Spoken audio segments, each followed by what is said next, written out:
Café Belgrado. Amigo do Café Belgrado, mais um episódio do podcast Café Belgrado, mais um episódio da Belgrade Madness Final Four agora, Lucas. Tudo bem? Animado para mais uma grande peleja, reta final dessa competição, hein? Olá, Guilherme. Olá, amigos e amigas do Café Belgrado. Reta final, semifinal, Final Four, top 4. São várias maneiras que a gente pode ilustrar e falar desse grande momento da competição, mas o que a gente pode dizer de verdade, sim, Guilherme, a palavra que resume tudo é emoção. Emocionadíssimo, porque é o primeiro campeonato que a gente organiza com esse nível de estrela, né, Guilherme? Passou por aqui por esse campeonato com gente como LeBron James, ainda tá, né? Stephen Curry ainda tá. Giannis Antetokounmpo já não tá mais entre a gente aqui. Kevin Durant também já voltou para casa. Então, muita gente boa passou por aqui. Craque Neto, mas esse aí só lá para os apoiadores, né? No conteúdo exclusivo. E lateral Zé Carlos. Zé Carlos, que come galinha. Muita gente passou. Imita galinha. Né? Mas estamos chegando no fim. E chegar no fim, às vezes, é uma tristeza, mas não nesse caso, Guilherme. Aqui chegar no fim significa reta final de competição, significa que as grandes equipes vão se enfrentar. E a primeira semifinal coloca frente a frente a classe de 2009 contra a classe de 2012, classes que estão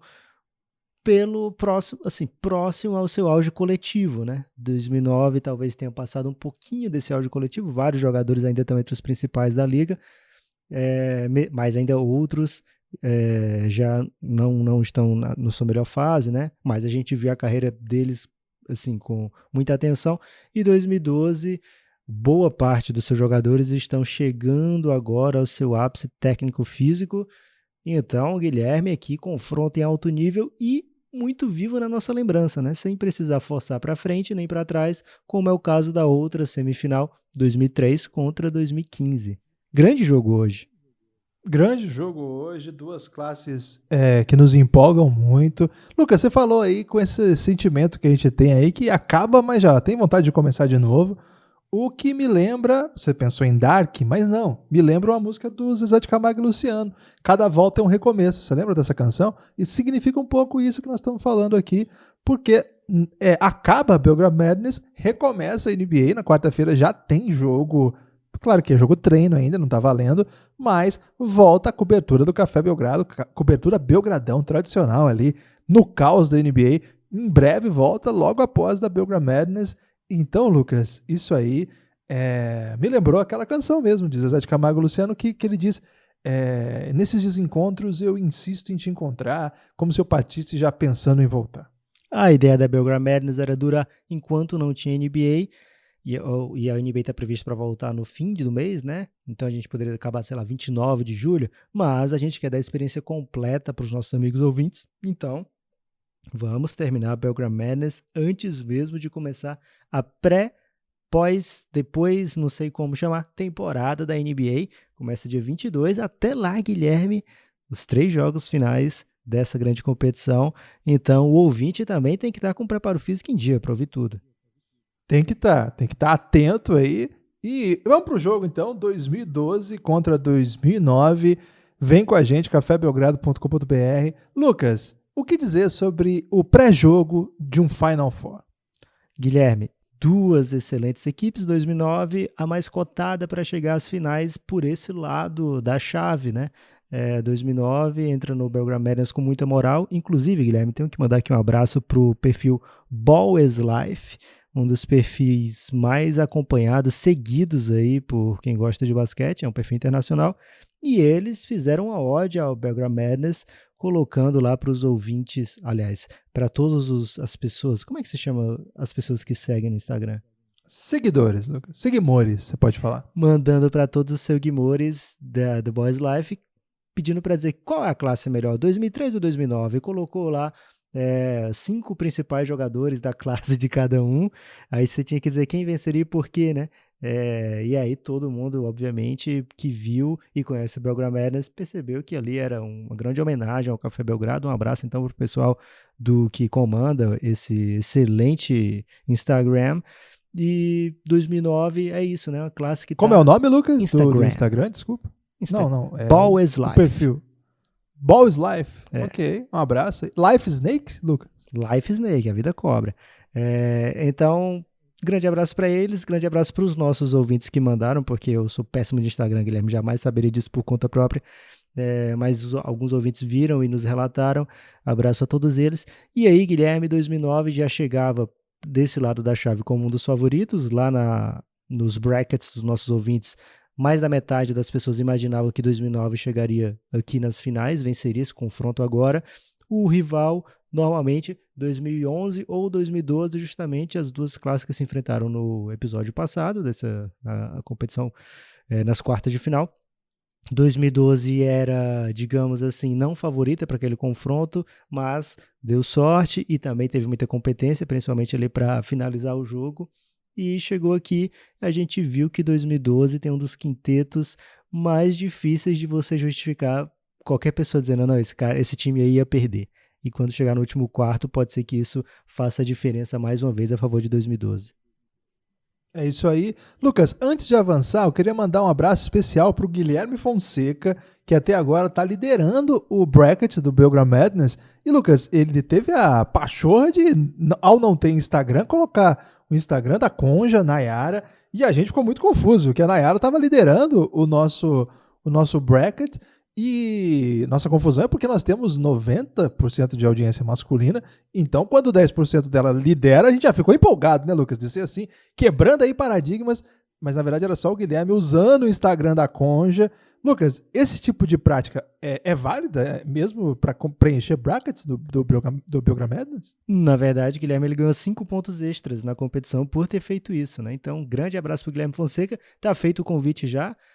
Se ele tiver condição de participar de um episódio aí da reta final do Belgram Madness, a gente, na verdade, seria da final, né? Porque a gente vai gravar hoje os 2 jogos da semi, mas a gente grava só amanhã, então ele tem que ser muito ágil e escuta rápido, Guilherme. 2 Guilhermes, no caso, né? Abração para o Guilherme Fonseca e para a Nayara, que acabou sendo também a verdadeira premiada dessa história, porque tem um namorado aí, talvez futuro marido, Guilherme, que entende tudo de draft. É marido já. Então, tem um esposo que entende tudo de draft. A mulher tá com a vida ganha, Guilherme. É tudo que as pessoas precisam hoje, Lucas. Um cônjuge que sabe tudo de draft. Guilherme, primeiro quarto. Olha só curioso, o primeiro quarto deveria ter sido sorteado pelo Pereira, um grande ouvinte do Café Belgrado que está lá no grupo do Telegram, mas na hora que ele foi sorteado para fazer o sorteio, ele cometeu um grande elástico ali do sumimento e ele desapareceu, não foi mais encontrado.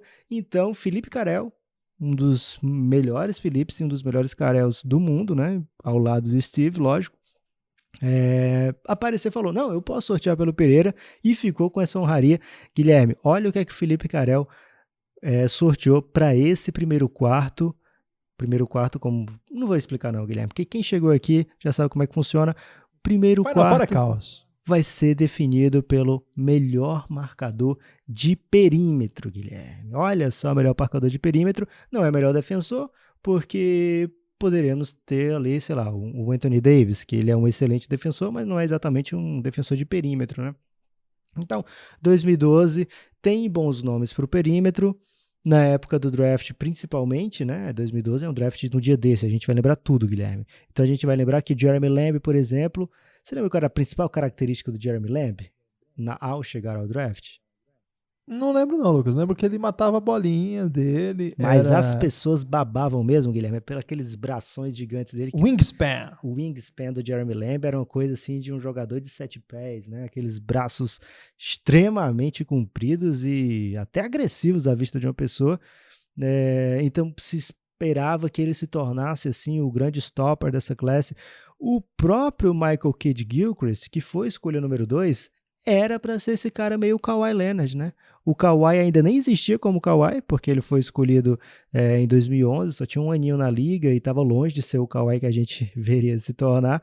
Mas o Michael Kidd-Gilchrist está na escolha 2 justamente pela promessa de ser um cara espetacular defensivamente no perímetro e com espaço para melhor ofensiva, né? Que foi justamente o que o Kawhi fez, só que o Kawhi colocou tudo isso no nível, 99 lá do 2K. Então, dentre esses nomes, Guilherme, Jeremy Lamb, Michael Kidd-Gilchrist. Temos também um undrafted, Kent Bazemore. Tem algum que te empolga aí? Acho que empolgar é uma palavra forte, né, Lucas? Acho que eu não usaria essa palavra para nenhum desses craques aí, não. Mas se tiver que escolher algum deles, a gente pode escolher. Mas não tem alternativa melhor, não? Você pode dar uma passada aí e procurar, porque eu realmente quebrei a cabeça aí. Tem, por exemplo, o Draymond Green. O Draymond Green vai te dar boas posses defensivas no perímetro, mas você não vai destacar o Draymond Green para marcar um jogador de perímetro durante um jogo, né? Imagina, vai enfrentar o Damian Lillard, então eu vou colocar o Draymond Green no Lillard. Vai dar certo isso? Não é bem isso, né? Mas os dois que você citou, Lucas, nenhum deles fez carreira sendo um stopper, né? Que é o que a gente está procurando aqui, né? A gente está procurando o stopper dessa classe, né? De fato, difícil, viu? Outro cara que eu acho que tinha esse perfil lá no começo também era o Tony Wroten, que também nunca virou, era um armador, né? Muito atlético, que podia defender, né? Em tese, né? Seria um defensor. O Jeffrey Taylor também, que jogou no Real Madrid por muitos anos, também tinha esse perfil, mas também não consegue jogar no Real Madrid. De todos esses aí, Lucas, talvez eu seja mais seduzido até pelo Jay Crowder do que esses dois que você citou. Você acha que não? Ok, Jay Crowder aí mais uma vez sendo chamado ao resgate aí para representar 2012.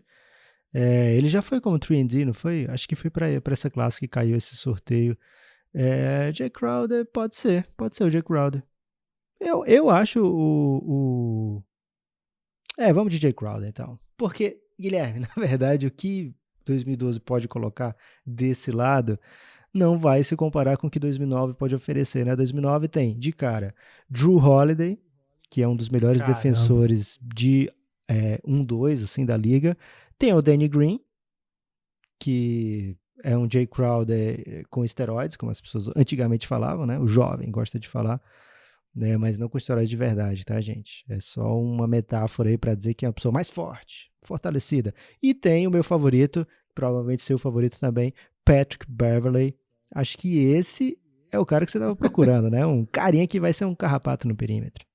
Aí empolgou, né? Não tem. Acho que inclusive da NBA, poucos jogadores podem conversar com ele nesse critério, né? Especificamente defesa de perímetro.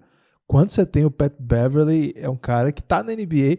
Claro que ele faz outras coisas bem, mas ele tá na NBA por causa disso, né, Lucas? Se você tirar essa característica dele, ele se torna um jogador comum. O que faz ele ser o Pat Beverley é ser esse carrapato inacreditável, incansável, que joga no físico, mesmo sendo menor do que as pessoas que ele defende, que joga mental, né, Lucas? Provoca o tempo todo, uma mentalidade admirável. Cara, eu não sei se tem muitos jogadores que eu colocaria nessa conversa ao lado de Pat Beverley, não, mas se tem, nenhum deles é da outra turma.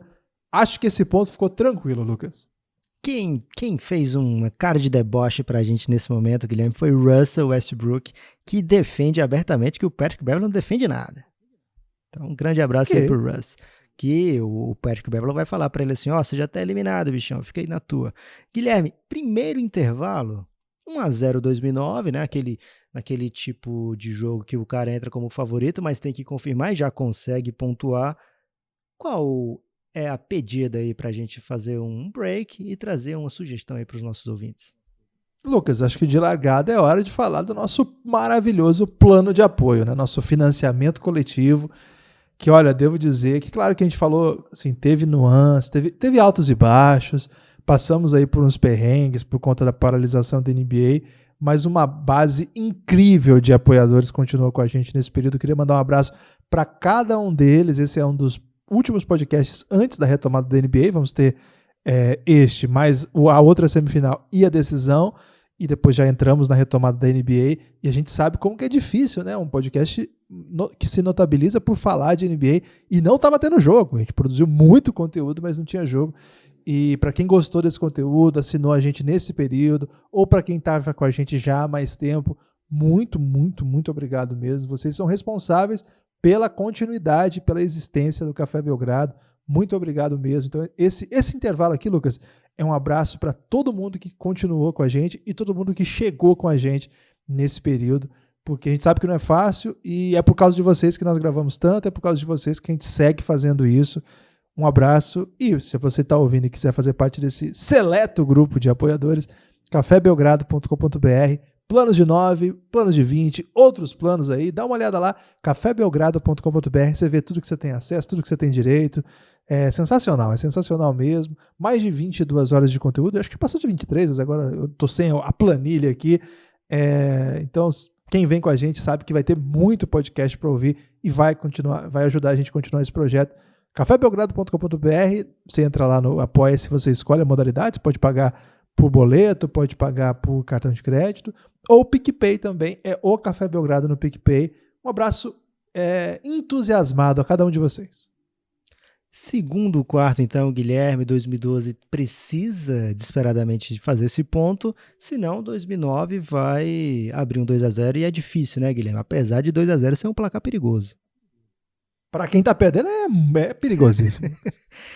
Segundo quarto, Guilherme, é hora de critério o quê? Critério objetivo. Tá bebendo água, Lucas, desculpa. Critério objetivo. É muito importante a hidratação, Guilherme. Então não precisa pedir As mãos desculpa também. por você estar se hidratando, você faz muito bem. Inclusive, estou gripado, preciso também tomar muita água. 2009 contra 2012, eles podem estar pensando, então agora é hora que a gente vai contar o número de All-Star, como foi lá nas oitavas? Não, não é não. Será que agora é hora de contar, fazer o trio mais pontuador, como foi nas quartas? Também não, Guilherme. É hora de apresentar uma nova modalidade em cada fase. O segundo quarto varia, ou vareia, né? Como gosta de dizer o meu tio. E nesse quarto agora, Guilherme, das duas semis, olha só que pegadinha. Número de All-NBA de acordo com as temporadas do draft mais novo. Ou seja, se 2012 é mais novo, a gente olha quantos All-NBAs tem ali, percebe que eles participaram de 7 temporadas fechadas da NBA até agora, 2013, 14, 15, 16, 17, 18, 19. São 7 temporadas fechadas, 2020 não fechou ainda. Então, a gente vai ver quantos All-NBA eles têm nesse período e depois ver quantos All-NBA 2009 conseguiu nesse mesmo período. Ficou claro, Guilherme? São os 7 primeiros anos ou são os mesmos anos da turma mais recente? 7 primeiros anos. Já pensou se fossem os mesmos anos? Ia ficar muito, muito complexo para quem é velhinho, né?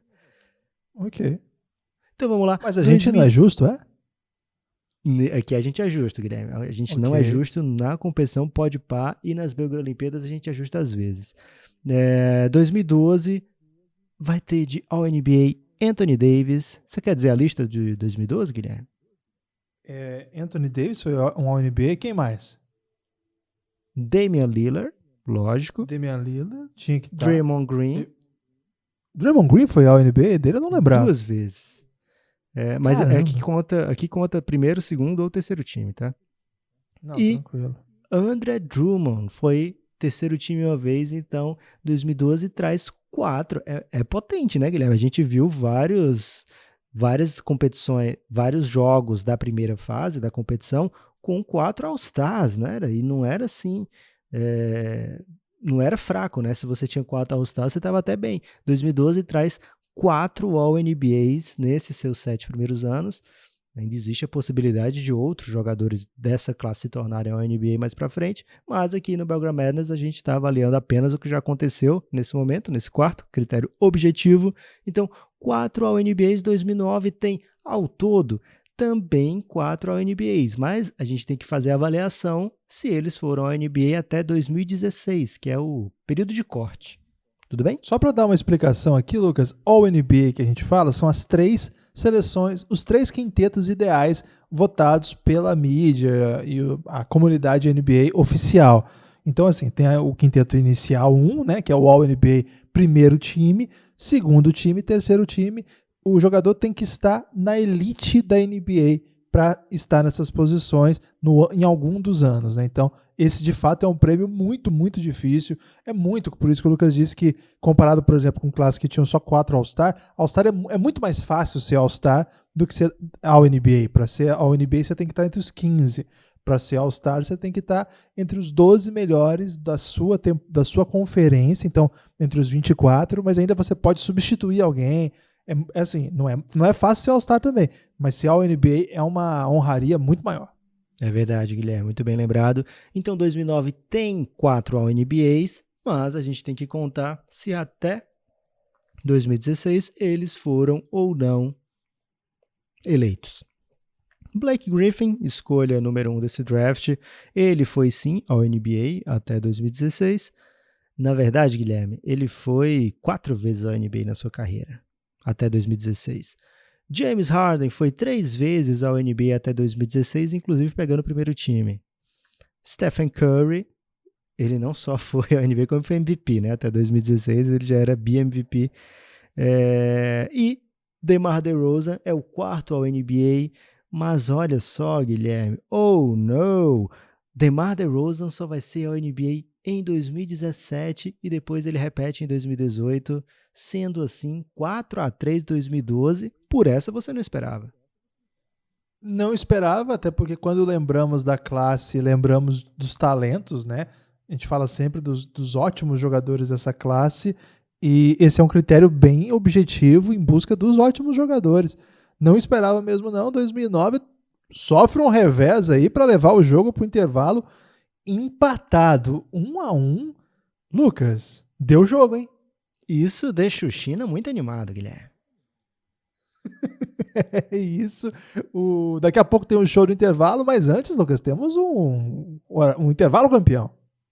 Intervalo campeão, Guilherme, é hora da gente falar, por exemplo, da Serpa. A Serpa é aquela patrocinadora do Café Belgrado, apoiadora institucional do Café Belgrado, que não nos abandona, né, Guilherme? Gosta mesmo do nosso trabalho, está aqui com a gente sem nos largar, e a gente não larga da Serpa. Nesse momento, gostaria eu de estar tomando a Serpa bem geladinha, Guilherme, mas estou gripado, então tá guardada para o dia da final, espero que esteja melhor, e assim consiga fazer uma grande final etílica aqui no Belgram Athens. Esse é meu desejo. Tá liberado, hein? Tá liberado, Lucas. Eu liberei pra você essa aí, se a sua garganta estiver melhor, hein?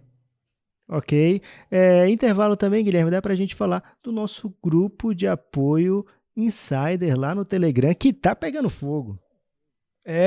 Nesse momento, o grupo ganhou uma sigla que significa Destemidos Observadores da NBA contra o inimigo Corona, Destemidos Observadores da NBA, DON, contra o inimigo Corona, da Doncic, vamos falar de Doncic, né? A sigla, curiosamente, deu Grande isso, né, Lucas? coincidência. Então, uma coincidência, mas na quarta-feira vai voltar a ser Gianni já, hein? Grupo Será, institucional Guilherme? de apoio. Os jogos vão terminar cedo, a gente Mas ainda vai tá voltar, contra o Lucas. Corona. Será que não é melhor a gente ficar até ter uma vacina com o Doncic? Acho que o Giannis merece isso aí, porque ele faz tempo que ele tá conosco, viu, Lucas? Eu acho que a gente tem que... a parceria aí do grupo institucional de apoio negando o nosso inimigo sono, porque, Lucas, jogo à tarde também dá um soninho também. Às vezes tem aquele sono da tarde ali que as pessoas podem precisar.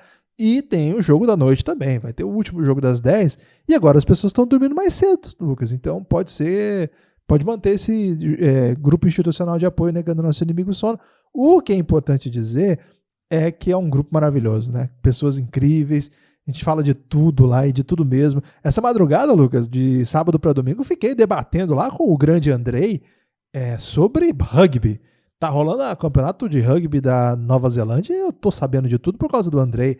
E de manhã, por exemplo, já tava a galera da Fórmula 1, porque tem grupos, né? Então a galera da Fórmula 1 lá, que tem o Pereira, o Veriato, o Tarek, mais um grande, né? Uma série de entusiastas aí do esporte, que não sei se é esporte que chama, né? Porque é Fórmula 1. E o Lewis Hamilton ganha de tudo, né, Lucas? Então, esse grupo também. E aí, à tarde, entra o Campeonato Paranaense, tem o Lobinho, que eu não gosto muito. Cara, tem de tudo, é um grupo maravilhoso.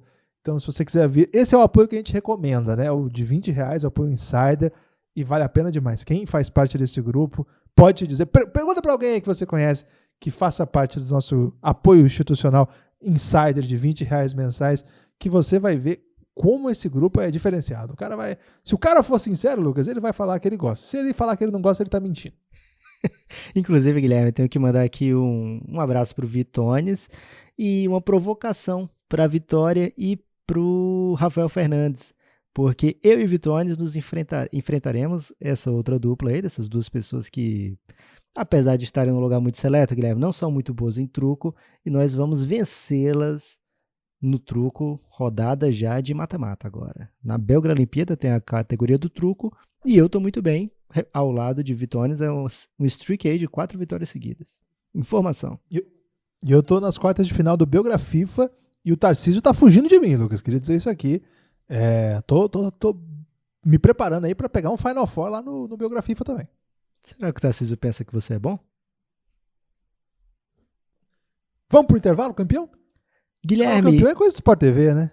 prancheta tática. Aqui é prancheta tática. Prancheta Aqui é hora do China avaliar e dizer assim, o que a gente pode esperar para esse segundo tempo? Lucas, quando tá empatado, o próprio jogo fala por si, né? Então, o que a gente tem que falar? Duas classes excepcionais, talentos para todo lado. Acho que a classe de 2009, Lucas, pode se dar melhor se por acaso rolarem critérios mais ligados a premiações maravilhosas, tipo MVP, que você tem Curry e Harden, né? Se tiver assim, mais MVP unânime. Mais MVP unânime, aí vai ficar tranquilo pro Stephen Curry. Então, acho que 2009 tem que apostar nisso. Agora, esse time... Lucas, os dois devem estar pensando que se chegar em desvantagem pro quarto período, é muito pedreira, porque dos dois lados tem jogadores incríveis, todo mundo já sabe. Na Belgram Madness, o quarto período é quando é 5 contra 5 os melhores de cada classe. Então, esse terceiro quarto, Lucas, é fundamental. Não pode perder. Guilherme, o terceiro quarto foi sorteado pelo Gil Dart. Olha, o cara tem nome que já é artístico até no nome, né? Gil Dart, grande abraço para ele. Já está um bom tempo lá no Giannis e no Doncic também. Grande abraço para o Gil Dart e também adepto do Lobinho, hein? Fica esse convite aí. Se você acha que você é um bom lobo, vem com a gente. Guilherme, ele sorteou, o terceiro quarto é o quarto da doideira, né? E olha só o que o destino trouxe para essa gente. Numa classe, duas classes, na verdade, recheados de grandes nomes, de jogadores ao NBA, de jogadores incríveis, loterias assim inesquecíveis. O confronto sorteado desse terceiro quarto diz respeito a melhor quinteto, mas aí vem a pegadinha, entre as picks 15 e 24 do draft. Já tivemos lá top 3, já tivemos fim de loteria, já tivemos vários tipos desse, e agora é melhor quinteto entre as picks 15 e 24.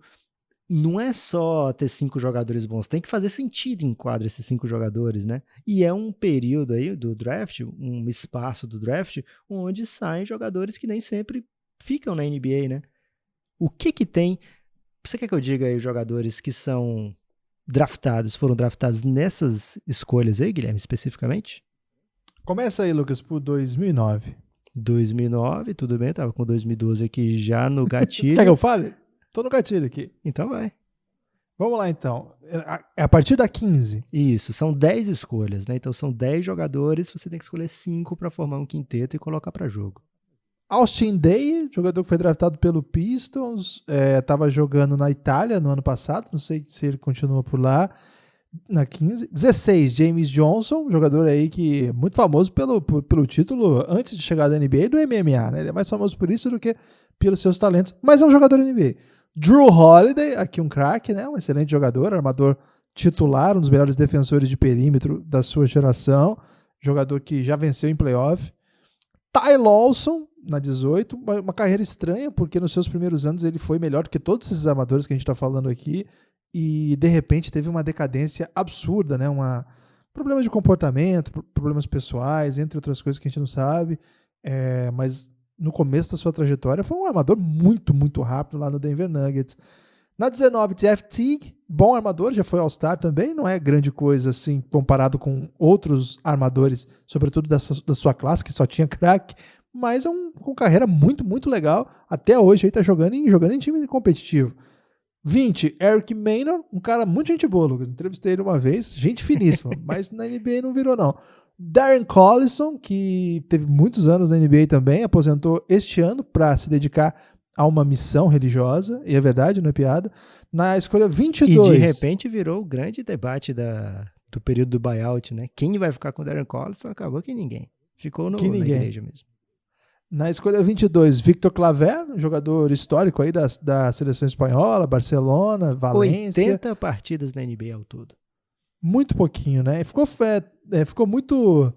ele é bastante lembrado nos highlights de Luka Doncic, porque num clássico Real Madrid-Barcelona, o Doncic botou ele para dançar de um jeito. Procura aí, se você tá ouvindo aí, Claver, Doncic. E se você estava esperando eu falar do Doncic, aconteceu nesse momento. Escolha 23, Henri Caspi, que também teve uma carreira inicial bem interessante na NBA e sumiu, né, jogador israelense. E por fim, Lucas, 24, Byron Mullins.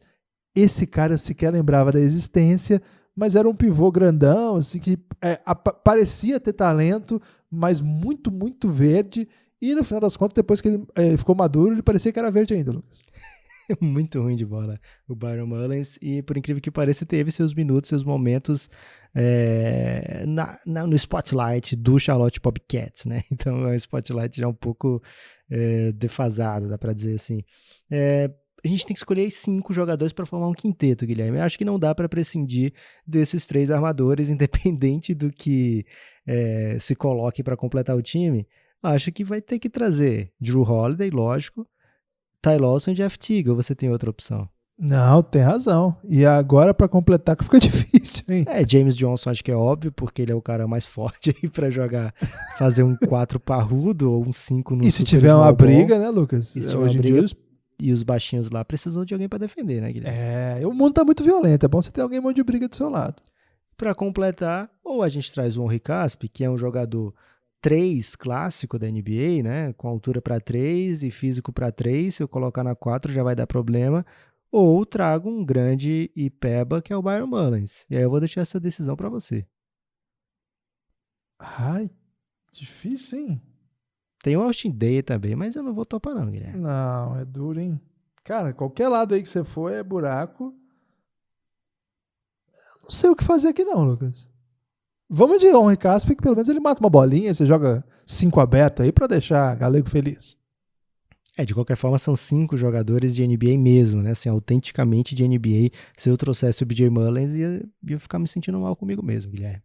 2012, por outro lado, quem é que eles têm por ali? Eles não vão ter All-Star. 2009 tinham 2 All-Stars e não sei por que Ty Lawson não foi, né? Assim, eu sei por quê, mas poderia ter sido também, se ele fosse do leste, nesse período de jogasse o que jogou pelo Denver, é possível que ele tivesse sido All-Star também, mas de qualquer forma são 2 All-Stars, e aqui em 2012 não vai ter All-Star nessa posição, mas vamos ver o que eles trazem, né, Guilherme? Mo Harkless, jogador porto-riquenho, né, que teve até, assim, uma expectativa que se fosse um bom jogador em dado momento, tá perambulando ainda na NBA, né, Lucas? Não dá pra descartar, não. Jogador sólido, super útil, pode fazer a 3 ou a 4 e é jogador de NBA, né? Isso para 15, entre escolha 15 a 24 é o que você procura no draft. Às vezes você consegue um Giannis na 15, né? Um Kawhi, mas em geral os times estão procurando um jogador sólido para colocar na rotação. Na 16, o Houston tentou aqui um home run, que era o Royce White, um talento incrível, de verdade, um super talento de jogar basquete, né? Um cara gigante que jogava como armador, mas que fez só 3 jogos na NBA participando por 9 minutos. Ele tinha um problema que talvez explique um pouco, Guilherme, ele não andava de avião.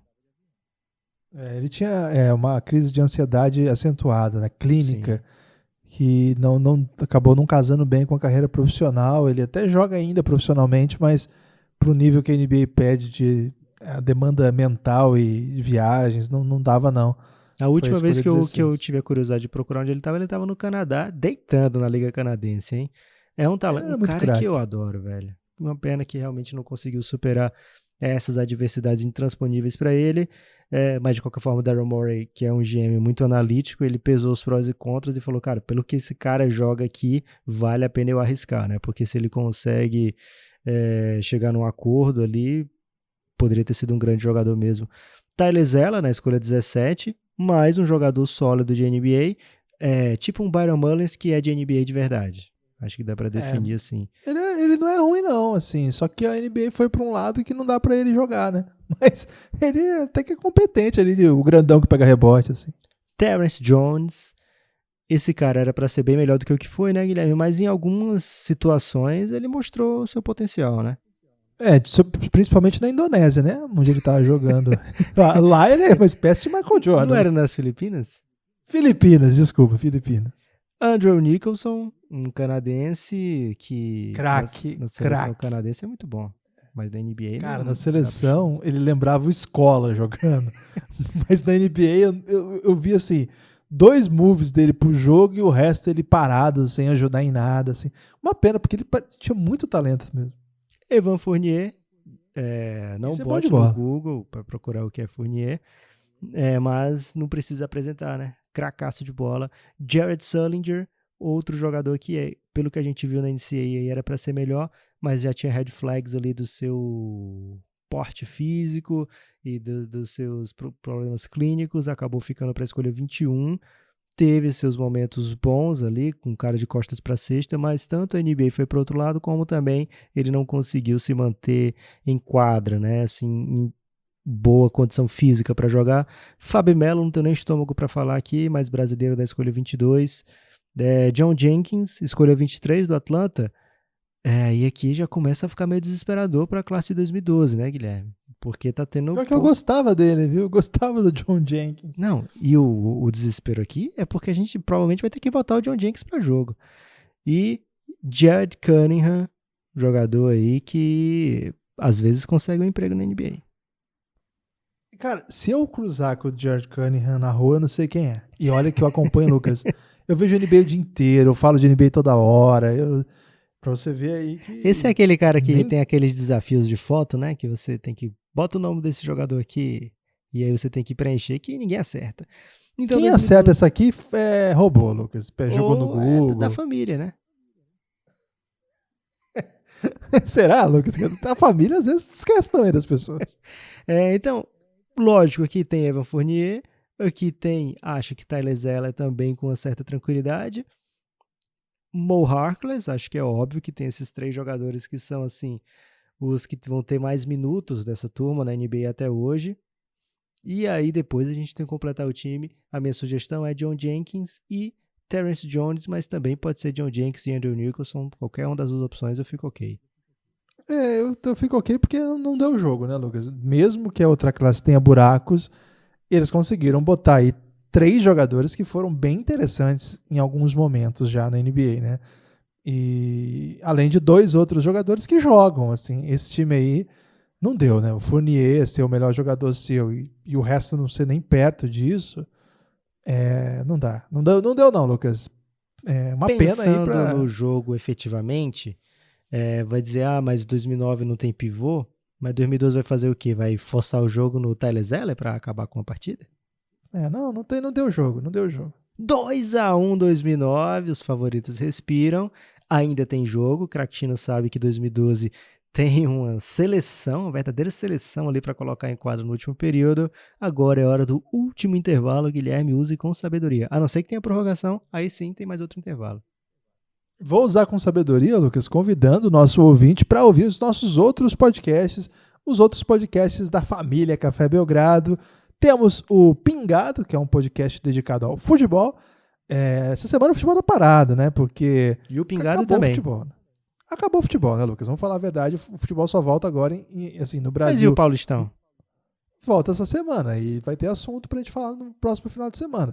Mas a gente tinha falado já com o Carioca o que acontecia. Aconteceu, a gente comentou o título do Flamengo previamente e a saída do Jesus previamente, então não precisa fazer podcast sobre isso. Começou o Campeonato Paranaense, mas o vereador do time do Rio Branco jogou, Lucas. O vereador da cidade jogou para completar o time. Aí eu me recuso a fazer podcast sobre isso. Os campeonatos europeus todos já acabaram há muito tempo. Então o campeonato cearense está brilhando, teve Clássico Rei, hein? A gente vacilou, podia ter feito um episódio só sobre a transmissão do Clássico Rei para todo o Brasil. Foi boa essa transmissão. Assisti o jogo, inclusive, muito bom, o time do Rogério Ceni aí. Joga muita bola, hein, Lucas? Só que, enfim, essa semana a gente decidiu aí, a não ser que tenha algum podcast especial do Pingado, né? Por enquanto, essa semana vamos sem Pingado, só na semana que vem já retoma. Agora, isso não quer dizer que o Pingado vai parar por aqui, vai continuar aí comentando. Tem muita coisa aí, Guilherme, que a gente se fala, não teve assunto e tal, mas os primeiros episódios do Pingado todos traziam memórias, né, assim, de você que é um ouvinte, assim, dos 25 até os 45, ou até mais antigo mesmo, até mais idoso aí, um idoso, muitas vezes, que quer se manter são através de deixar suas memórias em dia, pode escutar esses episódios. A gente falou, por exemplo, da Liga Italiana lá no tempo que era boa mesmo, que todo mundo acompanhava, os grandes jogadores iam para lá, nossas primeiras memórias de futebol alemão, de futebol inglês, de futebol espanhol. Então, tem episódios no Pingado que você que ainda não ouviu, pode ir lá e se servir à vontade de acordo com a sua preferência nacional. É isso. E se você quiser ouvir a gente falar de cultura, elástico mental, esse podcast é o nosso xodó, a gente adora fazer. Tem podcast essa semana, vem, cara, um atrás do outro, só tem podcast legal aí. E vou dizer o seguinte, hein? Essa semana tá espetacular o podcast. E o da semana que vem, cara, vai te surpreender, hein? Nós vamos chocar o mundo, Lucas. Você falou, você pode, se você quiser ouvir de cultura, você deixou aí na vontade do ouvinte, e eu não vou deixar não, Guilherme. Você é obrigado a nos ouvir a falar de cultura. Essa é uma ordem que eu dou aqui via internet. Então, você está na internet, é verdade. Então, você está agora, a partir desse momento, obrigado moralmente a ouvir o Elástico Mental, se você ainda não ouviu. Guilherme, último quarto, hora de 2012 colocar o que tem de melhor. Em 2012 o técnico foi o Erik Spoelstra e de boba ele não tem nada, né? Não tem. Esse time tem que ter Lillard, tem que ter Bill e tem que ter Anthony Davis, tem que ter Draymond Green. Quem que era o quinto, Lucas? Então, cara, é uma classe com 6 jogadores óbvios, né? Então dá pra você montar de acordo com sua preferência. Eu gosto mais de formar com Lillard, Bill, Draymond Green, Anthony Davis e Chris Middleton fazendo a 3, jogando o Draymond para 4 e o Anthony Davis para 5. Mas tem a opção também, se você quiser um big ball, colocar Lillard, Bill ou Middleton aí, dependendo da sua preferência, Draymond Green na 3, que fica super grande, Anthony Davis na 4, que é a preferência dele, e Andre Drummond na 5. Como é que você prefere, Guilherme? Eu prefiro Lillard, Bill, Middleton, Draymond Green e Anthony Davis. É um quinteto sem buraco, né? É um timaço. Esse é um timaço. Não vai ser fácil para 2009 montar um time para ganhar desse aí, não. Cara, não é fácil pra ninguém. Eu amo esse time, cara. Eu queria muito ver. Queria que eles tivessem feito a panelinha do draft e colocasse pra jogo pra ver o que acontecia aqui. Acho que Draymond Green junto de Anthony Davis tem um potencial destrutivo defensivo inimaginável. Damian Lillard e Bradley Beal, os dois se tornaram assim das principais weapons ofensivas da NBA. Chris Middleton tanto defende bem como mata suas bolas de 3 pontos. É mais um desses jogadores com salário máximo. Quer saber quantos jogadores aqui tem salário máximo da NBA, Guilherme, desse quinteto? Como? Você quer saber quantos jogadores desse quinteto tem salário máximo na NBA? Quantos são, Lucas? 4, caminhando para 5, né? Draymond Green certamente recebeu um salário a partir da próxima temporada que vai te surpreender, Guilherme. Então, tem um time, cara, que eu acho que não dá para ser vencido por ninguém. Só que 2009 também tem a condição de fazer a mesma coisa. Um time que não dá para ser vencido, né? De fato, Lucas, quando a gente pensa 2009, eu sei que a gente usa muito essa palavra, né? Imparável. Mas 2009 tem 2 caras que são, assim, literalmente, nesse caso, de fato, imparáveis, né? O James Harden e Stephen Curry. Eles não são só 2 dos principais jogadores de sua geração, eles são 2 dos principais jogadores da história. E de um lado da quadra, do ataque, eles estão entre os maiores atacantes, né? Não usar uma expressão incomum do basquete, mas 2 dos melhores jogadores ofensivos de todos os tempos. De perímetro, certamente é muito difícil igualar o que esses caras são capazes de fazer, sobretudo abertos, né? De longe. Então, isso dá... Cara, não teve um experimento de você colocar 2 caras imparáveis igual esse aí, a não ser em seleção, coisa assim. Mas, velho, James Harden e Stephen Curry no mesmo time é um negócio assim que eu não sei nem o que a defesa adversária faria. Claro que o Lillard é um excepcional jogador, claro que o Anthony Davis é maravilhoso, o Draymond Green é incrível. Cara, mas, velho, James Harden e Stephen Curry é um negócio que eu não sei nem explicar. Então, já começa armando por aí. Tem que ter ainda Blake Griffin, né? São os 3 óbvios desse time. O Blake Griffin, a gente fala sempre em auge, né? E acho que carreira também. Um jogador sobrenatural. Um jogador muito atlético, saltava por cima de todo mundo, mas também muito inteligente, sobretudo na parte final da sua carreira. Aí fica essa lembrança de um jogador muito, assim, muito sagaz, capaz de criar seu próprio arremesso. Então, velho, para começar, só com essas 3 peças aí, você monta um timaço, né? Como que você completaria, Lucas, esse quinteto? Então, cara, o pessoal lá do Boys Life, mais uma vez um abraço, eles formaram o quinteto de 2003 com esses três que você já citou, de 2003, não, de 2009, mais DeMar DeRozan, e para completar eles colocaram Jrue Holiday. Não sei se dá jogo aqui com esse garrafão adversário de Anthony Davis e Draymond Green. Acho que fica muito sobrecarregado para o Blake Griffin lidar conta disso aí. Tudo bem que o Draymond você consegue, ele não vai te punir no poste baixo, né? Mas mesmo assim ele pode ser um fator diferencial aí nesse confronto. Não vou dizer fictício, Guilherme, porque tem muita gente aí jogando no Belgrade Madness no videogame, né? Então não chega a ser fictício. E o Jrue é muito mais jogador do que qualquer outro que a gente coloque aqui para fechar esse time, se a gente quiser um jogador de garrafão. Mas a sugestão que eu coloco é o Taj Gibson do Thibodeau, né? O Taj Gibson do Thibodeau, do Bulls ainda, é um jogador que é muito útil, né? É um jogador, não vai fazer estatísticas impressionantes, mas ele vai entregar posse atrás de posse, atrás de posse, principalmente defensivamente. Vai entregar posicionamento, vai entregar leitura de jogo, vai entregar. Não vai entregar as jogadas mais plásticas do mundo, mas ele vai estar no lugar certo, na hora certa, para fazer a jogada certa. E acho que esse time que já tem James Harden, que já tem Stephen Curry, precisa de um jogador assim que vai se doar. 2012 tem, né? Draymond Green, apesar de ser um jogador que já foi ao NBA, ele é esse jogador que vai fazer as pequenas coisas para o time vencer, né? E é engraçado a gente colocar de um lado o Draymond Green e do outro o Stephen Curry. Os dois são os dois catalisadores desse Golden State, que é o time da década, né? Pois é. Eu gostei. Acho que eu vou topar então, Taj Gibson. E vai ser muito difícil esse time em quadra, Lucas. Cara, eu não sei o que fazer com esse duelo, não. Porque do outro lado é um time muito, muito organizado. É um time feito para dar certo, com superestrelas. O time de 2009 é um time com mais, eu acho que mais star power, né? Temos MVP unânime, temos outro MVP, temos o Blake Griffin, que foi uma carreira incrível, mas é um time mais imperfeito, né? Você precisa botar o Taj Gibson para dar um arranjo aí.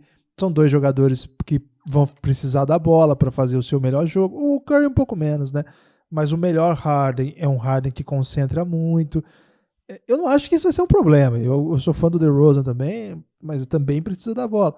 Assim, eu acho que é um time com mais star power, mas com mais problemas para encaixar. Do outro lado... Você compra o Jrue Holiday no lugar do DeRozan? Não compro não. Eu acho o DeRozan muito bom jogador, cara. Acho o DeRozan espetacular, assim.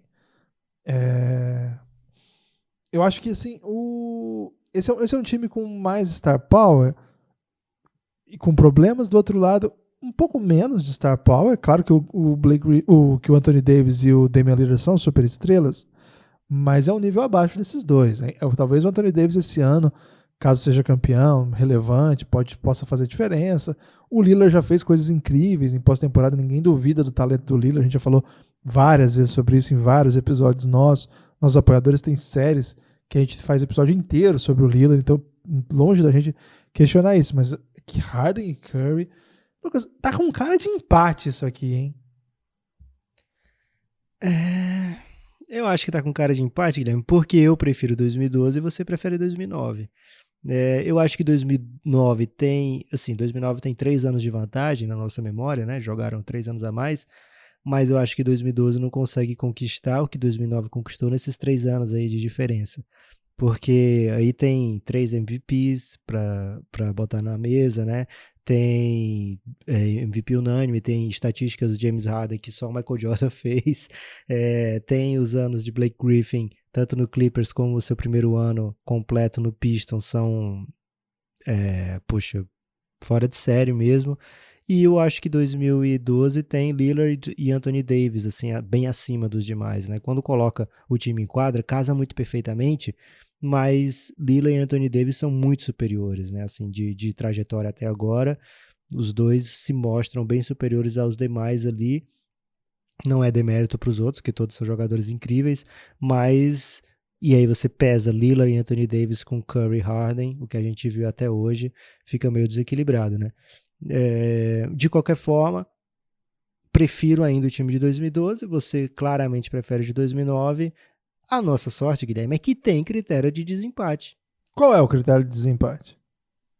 Aí eu vou ter que abrir aqui os alfarrábios do Belgram Madness para ver que lá está escrito seguinte, Guilherme. Critério de desempate para o último quarto. Qual desses quintetos era melhor como rookie? Caramba, agora a gente Os tem que dar uma quintetos já analisada. escalados? Os quintetos já escalados, quais eram melhores como rookie? E eu não sei se alivia muito não, porque assim, de um lado a gente tem a temporada maravilhosa de Damian Lillard e do outro tem a temporada histórica de novato do Blake Griffin, né, onde ele inclusive é All-Star. Do outro lado a gente tem o Anthony Davis, que claramente vai ser o melhor jogador da classe, apesar do Lillard ter feito uma melhor temporada de novato, a gente via aquilo ali que o Anthony Davis estava fazendo e dizia, esse menino vai se transformar num monstro. Tem também do outro lado Stephen Curry, que não fez uma super temporada, mas teve jogos incríveis, jogos específicos incríveis, né? Teve jogo de 50 pontos, teve jogo que ele demonstrava o seu arsenal ofensivo e que você, olhando, já pensava, esse menino pode ser especial. Não era uma certeza como o Anthony Davis, mas era grande animação, né? Porque o Stephen Curry chega e já chega como um dos favoritos de todo mundo daquele draft, né? Pela história improvável dele, né? Como jogador de Davidson e tal. A gente vai ter um Bradley Beal que não empolga tanto, mas que todo mundo via que era bom jogador. Um Draymond Green que chutava 20% de 3 pontos, mas que demonstrava ser um jogador que pegava as coisas com velocidade, né? Ele vai demorar ainda para ser um jogador-chave do Golden State Warriors, vai passar alguns anos no banco, mas era bom jogador de qualquer forma. James Harden, discreto, mas com potencial. Então, assim, não tem bust aí, né? Até porque a gente está pegando classes, a gente tá pegando jogadores que viraram muito bons, não tem como ter bust, mas às vezes tem jogador que tem temporada de novato bem esquecível, né, e que vai se tornar depois um grande jogador.